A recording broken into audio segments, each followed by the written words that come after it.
A person's greatness is determined by their thoughts. This timeless truth has been proven repeatedly by the lives of successful individuals like Elon Musk, Steve Jobs, and Jeff Bezos. Napoleon Hill, in his famous book, Think and Grow Rich, said, "What you think about you become." But if that's true, why do so many people struggle to succeed? Do they not think about their future? Do they fail to see their own potential?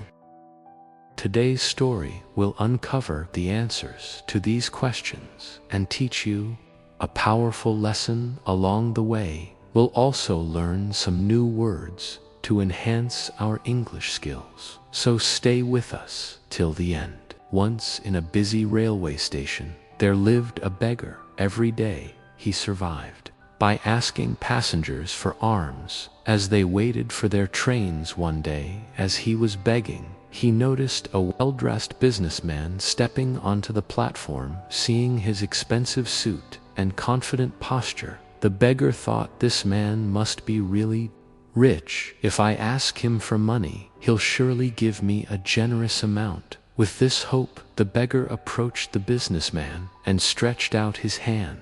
But instead of giving him money, the businessman looked at him and asked, "Do you always just take from others? Have you ever given anything to anyone?" The beggar was startled. He had never heard such a question before. Confused, he replied, "Sir, I'm just a beggar. I survive by asking for alms. I have nothing to give to anyone." The businessman smiled slightly and said, "If you believe you have nothing to give, then you also have no right to ask for anything. I am a businessman.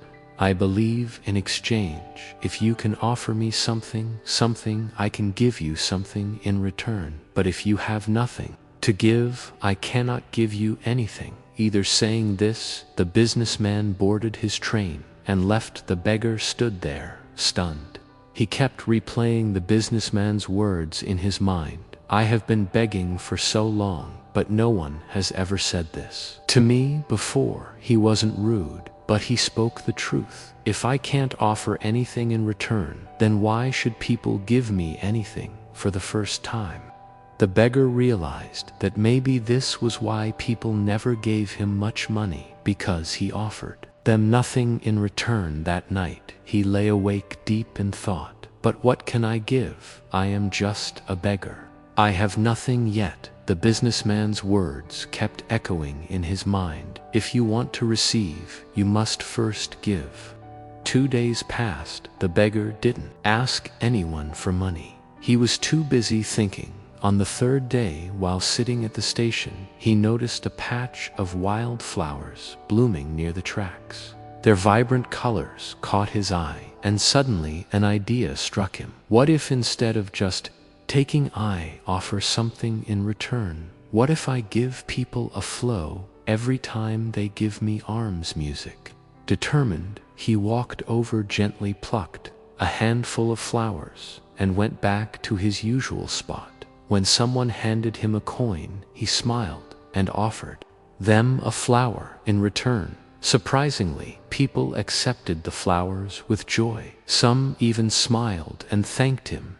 As the days passed, something incredible happened more. People started giving him money, but he noticed a pattern. As long as he had had flowers, people gave generously. When he ran out of flowers, the donations decreased. So it's true, people like to receive something in return.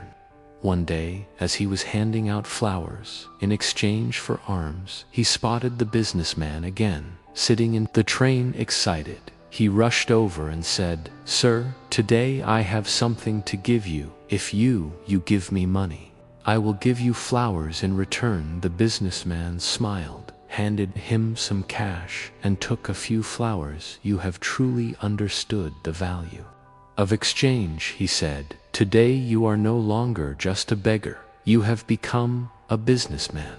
The train arrived at the next station, and the businessman stepped off. The beggar stood there watching him go. His words sparked a new thought in his mind. Am I really a businessman now? For a long time, he pondered over it. Then suddenly he realized something. I now know the secret of success. I am not just a beggar, I am a trader. People aren't giving me money out of pity, they are paying for the flowers. I give them. This means I have a business. Excited, he made a bold decision. That day he left the railway station and never returned as a beggar again. 6 months later, at the same railway station, two well-dressed men met. They exchanged a handshake, but one of them had a curious look. Do I know you? One man asked. The other smiled and replied, yes, we've met twice before, right here, on this very train.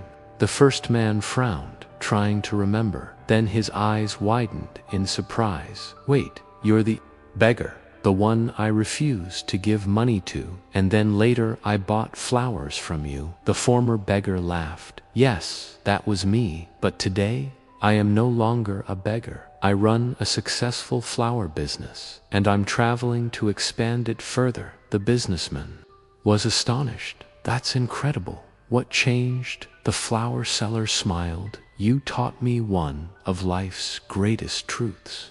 We only receive when we give. That day, I realized that I was never really a beggar. I was a businessman all along. I just had to see myself that way. The two men shook hands again, now as equals. Then they boarded their trains, heading towards their respective futures. Life is shaped by how we see ourselves. If you believe you are small, you will remain small. But if you recognize your inner potential, you can achieve greatness. So don't limit yourself. See yourself as strong, capable, and successful.